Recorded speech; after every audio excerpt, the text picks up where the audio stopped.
कमी वेळात कमी खर्चामध्ये खमंग आणि पोटभर जर काहीतरी खायचं असेल तर कांदा भजी अगदी परफेक्ट रेसिपी आहे.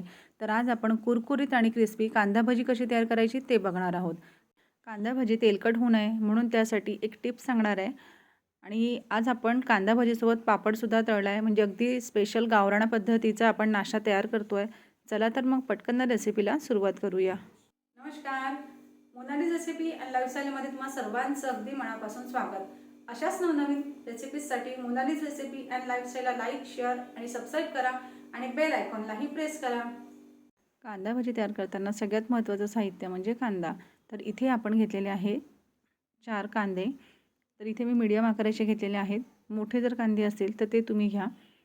त्यानंतर काय करायचं, देठाकडचा आणि मुळाकडचा जो भाग असतो तो कट करून घ्यायचा. त्यानंतर वरची जी सालं आहेत ती काढून घ्यायची. मुळाकडचा जो भाग असतो तो व्यवस्थित कट करून घ्यायचा. त्यामुळे काय होतं, जेव्हा आपण कांद्याचे काप करणार आहोत ते काप वेगवेगळे तयार होतात. तर सगळ्यात आधी कांद्याची वरची साल काढून झाल्यावर मधनं कट करायचा आणि असा आडवा कांदा चिरायचा आणि एकसारखे त्याचे जे स्लाईज असतात तसे तयार करून घ्यायचे. तर अशा प्रकारे जे सगळे कांदे आहेत त्याचे मी व्यवस्थित कट करून घेतले. तुम्ही बघू शकाल एकसारखे कांदे चिरायचे. तर इथे मी 5 ते 6 कांदे व्यवस्थित चिरून घेतलेले आहेत.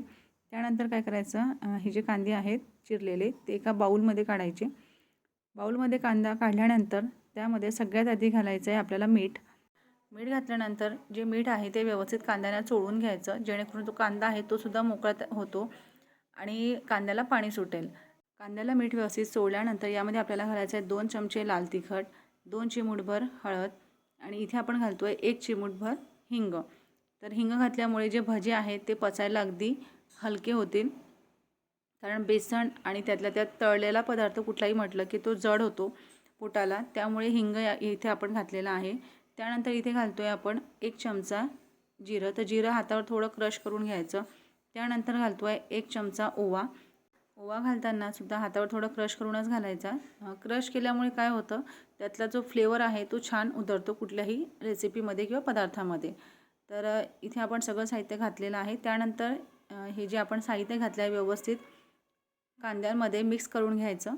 त्यानंतर आणखी भज्यांचा स्वाद वाढवण्यासाठी इथे आपण घालतो आहे कढीपत्त्याची पानं आणि बारीक चिरलेली हिरवी कोथिंबीर. तर भरपूर कोथिंबीर घालायची.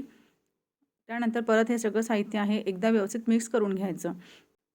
कांद्यामध्ये आपण आधीच मीठ घातलं आहे त्यामुळे कांद्याला पाणी सुटतं. तर त्या प्रमाणामध्येच आपल्याला इथे बेसन वापरायचं आहे. तर इथे मी 1 वाटी बेसन वापरलेलं आहे. आता बेसनाचं जे प्रमाण आहे तुम्ही कांदे किती घेत आहेत त्या हिशोबाने राहील. मी तुम्हाला बाइंडिंग दाखवेल की जे आपल्याला भज्यांचं जे बॅटर असतं ते कितपत आपल्याला हवं आहे त्या हिशोबाने आपल्याला इथे बेसन वापरायचं आहे. तर इथे मी 1 वाटी बेसन वापरलेलं आहे. बेसन घातल्यानंतर सगळ्यात आधी काय करायचं, जे बेसन आहे व्यवस्थित कांद्यांमध्ये चोळून घ्यायचं, म्हणजे जेणेकरून व्यवस्थित कोटिंग झालं पाहिजे कांद्यांना. त्यानंतर पाणी जर लागेल तर थोडं थोडं पाणी घालायचं, खूप पाणी घालायचं नाही एकसोबत. तर इथे तुम्ही बघू शकाल मी थोडं थोडं पाणी घालते आहे आणि हे जे मिश्रण आहे हे मिक्स करते आहे. इथे तुम्हाला कन्सिस्टन्सी दिसत असेल. तर या कन्सिस्टन्सीमध्ये आपल्याला हे बॅटर तयार करायचं आहे भज्यांचं. तर एवढं बॅटर तयार करण्यासाठी मला फक्त अर्ध्या वाटीपेक्षा थोडं कमी पाणी लागलं. त्यानंतर इथे बॅटर तयार झालं की कडकडीत तेलाचं मोहन घालायचं. तर इथे मी पोहे खायचे चमच्याने जर प्रमाण घेतलं तर 4 चमचे मी तेलाचं मोहन घातलेलं आहे. मोहन घातल्याच्या नंतर व्यवस्थित हे जे बॅटर आहे मिक्स करून घ्यायचं परत एकदा, म्हणजे जे मोहन आहे व्यवस्थित बॅटरमध्ये मिक्स झालं पाहिजे. तर इथे आपलं भज्यांसाठी बॅटर तयार झालेलं आहे आणि इकडे मी गॅसवर कढईमध्ये तेलसुद्धा गरम करायला ठेवलेलं होतं. ज्यावेळेस आपण भजी तेलामध्ये सोडतो त्यावेळेस तेल व्यवस्थित गरम असायला पाहिजे. तेल छान गरम करायचं आणि त्यानंतर गॅसची फ्लेम ही मीडियम ठेवायची. मीडियम फ्लेमवर जे भजे आहेत ते व्यवस्थित तेलामध्ये सोडायचे.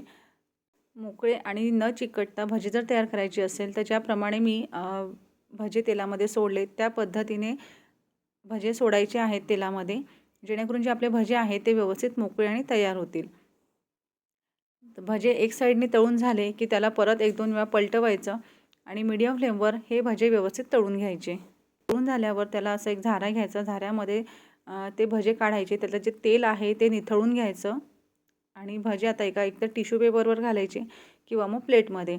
तर ह्या पद्धतीने जर आपण भजे केले तर भजे अजिबात तेलकट होणार नाही तेलकट न होण्यासाठी ही महत्त्वाची स्टेप आहे की तेल जे आहे ते व्यवस्थित गरम असलं पाहिजे. तळताना तेल जर व्यवस्थित गरम असलं की भजे अजिबात तेलकट होत नाही. आणि कुरकुरीत करण्यासाठी एक महत्त्वाची टिप म्हणजे अशी की तेल आधी छान गरम असलं पाहिजे आणि त्यानंतर मीडियम फ्लेमवर भजे व्यवस्थित तळून घ्यायचे. तर जे भजे असतात ते आपले अगदी कुरकुरीत छान तयार होतात. तर इथे आज आपण लाल भजी तयार केलेली आहेत. लाल भजी तर तयार करायची नसेल तर यामध्ये लाल तिखटाऐवजी हिरव्या मिरचीचा वापर करायचा, म्हणजे बारीक चिरून हिरवी मिरची घालायची किंवा हिरवी मिरचीची पेस्टसुद्धा तुम्ही घालू शकता. तर जे भजे आहेत त्यांचा रंग थोडा पिवळसर होईल. तर अशा प्रकारे इथे आता आपण जे सगळे भजे राहिलेली होती ती तळून घेऊ. तर इथे आपले भजे तळून झालेले आहेत. त्यानंतर आपण इथे जे तळतो आहे तो आहे मक्याचा पापड. तर मक्याचा पापड कसा तयार करायचा, कारण हा जो पापड आहे हा मध्य प्रदेशामधील अगदी फेमस पापड आहे.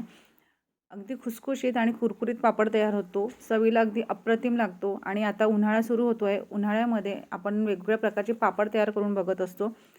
ह्या पापडाची जर रेसिपी तुम्हाला बघायची असेल तर त्याची लिंक मी डिस्क्रिप्शन बॉक्समध्ये देते आहे.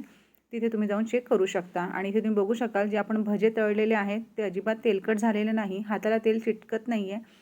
आणि जेव्हा मी भजे हे प्लेटमध्ये टाकते आहे तेव्हा आवाज येतो आहे, याचा अर्थ की आपले जे भजे आहेत ते कुरकुरीत आणि क्रिस्पी झालेले आहेत. तर इथे आपला गावरान पद्धतीचा भजे आणि पापडाचा नाश्ता तयार झालेला आहे.